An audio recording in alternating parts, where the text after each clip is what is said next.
Mist Splitter Reforged is the 5-star sword from the Inazuma series. It boasts the highest base attack in its weapon category, tied with the Aquila Favoni at 674, and has a 44.1% crit damage substat. Its passive gives the user a flat elemental damage bonus for all elements, and provides an additional amount of elemental damage bonus for the character's elemental type if certain conditions are fulfilled. When the character's normal attack deals elemental damage, casts an elemental burst, or has less than 100% energy, they gain 1 stack. At Refinement 1, its passive provides up to 40% elemental damage with all 3 stacks. On paper, Mist Splitter seems like an absolute monster. With high base attack, a crit substat, and a passive that gives an elemental damage bonus, it would appear that Mist Splitter is a fantastic pickup. Before we get to its power on different character rotations, the weapon banner itself warrants a discussion. For Genshin version 2.0, the weapon banner has Mist Splitter Reforged and Skyward Spine as the 5-star weapons, and features the Stringless, Favonius Sword, Favonius Lance, Favonius Codex, and Sacrificial Sword for raid-ups. The 4-star weapon choices are all quite strong, as the Favonius series and the Stringless scale extremely well with refinements. However, the Skyward Spine is not a good weapon. Xiangling, one of the characters on which it is useful, has 4-star options such as Deathmatch and Dragonsbane, which are competitive with it, or straight upgrades with refinements. While it may seem Skyward Spine will benefit from the new artifact set, that is unlikely to be the case. Spear users like Xiangling will aim for the same amount of ER no matter what. For example, Xiangling will always build 160 to 180% energy recharge, which means that they will gain the same damage bonus from the new artifact set. Using Skyward Spine simply means that players can use an EM or an attack percentage timepiece instead of energy recharge. The weapon banner will also be the first implementation of the Fate Point system as a pity mechanic, and plays into the sunk costs and near-miss fallacies to bait unsuspecting players into spending increasing amounts of their Primo Gems to obtain a weapon. Furthermore, being able to buy Mist Splitter using Fate Points requires missing Mist Splitter on the weapon banner twice and pulling another third 5-star.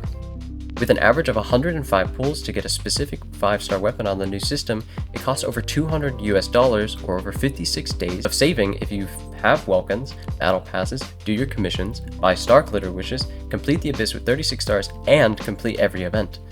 For comparison, it would cost you 24,000 Primo Gems on average for a guaranteed rate at 5-star character on the character banner, so before spending on the weapon banner, think carefully about whether you truly need the 5-star weapon.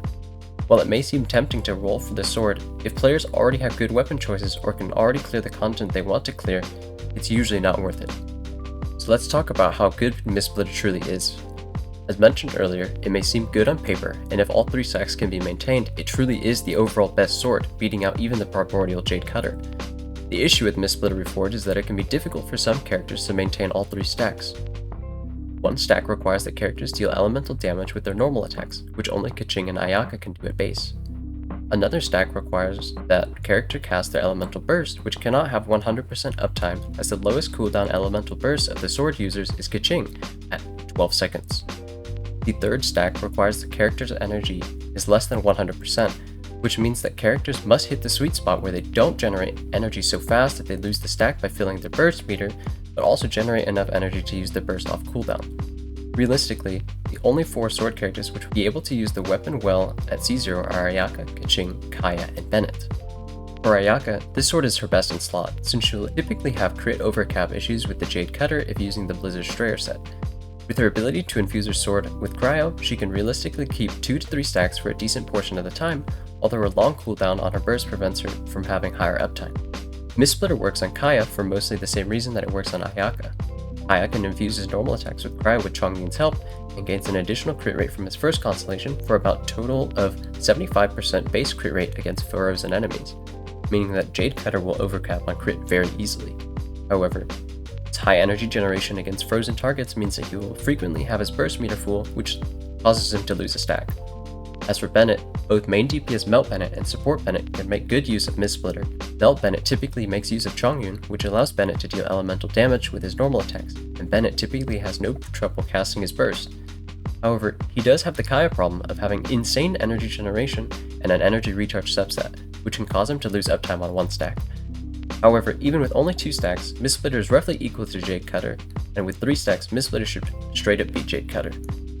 Mist Splitter also has an extremely high base attack tied with Aquila Favonia, and as such works well in support Bennett, who buffs his teammates based on his character and weapon base attack. Lastly, Mist Splitter works well on Keqing. Pitching has a weapon of fusion on her elemental skill and has a low cooldown burst that allows her to keep Mistsplitter's burst casting stack up easily. Her low burst cost means that she can suffer from the issue of refilling her burst too fast, especially when used with other Electro units, but if she constantly hovers between 2 and 3 stacks, Mistsplitter should still be her best option. While Mistsplitter Reforged is the best weapon for these characters, it's generally not recommended to roll on the weapon banner if you already have a strong sword option, and even if you don't have a 5-star sword option, it's still difficult to recommend pulling on the weapon banner due to the possibility of getting the Skyward Spine, which is not a good weapon. However, for players who are dead set on pulling for Mistsplitter, it is an extremely strong option for certain sword characters and can be used to elevate the damage of your characters to the next level. Thanks for watching this video. Comment below if you found this video useful.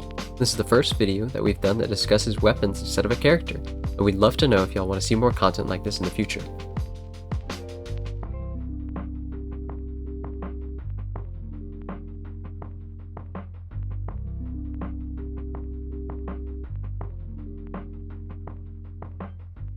Very auspicious. Very auspicious, it says, huh? Very auspicious, huh? Very auspicious. Very auspicious indeed. Wait a minute. Very auspicious indeed, right, boys? Very suspicious.